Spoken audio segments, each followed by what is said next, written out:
অনেকেই দেশে বিদেশে পালিয়ে বেড়াচ্ছেন। সবাইকে বাংলাদেশে এনে ফাঁসির রায় যাতে কার্যকর করে আমরা যাতে দেখে যেতে পারি। জাতির জনক বঙ্গবন্ধু শেখ মুজিবুর রহমানকে 1975 সালে হত্যা করা হয়েছিল। হত্যা করার পরে জিয়াউর রহমান এসে কি করল? ইন্ডিমিনিটি অধ্যাদেশ পালন করেছে, আইন করেছে, অর্থাৎ কোন হত্যার বিচার করা যাবে না। একজন রিকশাওয়ালা যদি মৃত্যুবরণ করে তার বিচারের দাবি রাখার মতো তার এটা নাগরিক অধিকার, কিন্তু একজন জাতির পিতা, ওনাকে হত্যা করা হয়েছে, এই হত্যার বিচার করা যাবে না।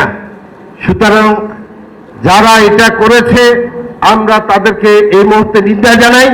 পরবর্তীতে জাতির জনকের সুযোগ্য কন্যা বাংলাদেশের সফল রাষ্ট্রনায়ক জননেত্রী শেখ হাসিনা ক্ষমতায় এসে বঙ্গবন্ধু হত্যার বিচার করেছে এবং রায় কার্যকর করেছে।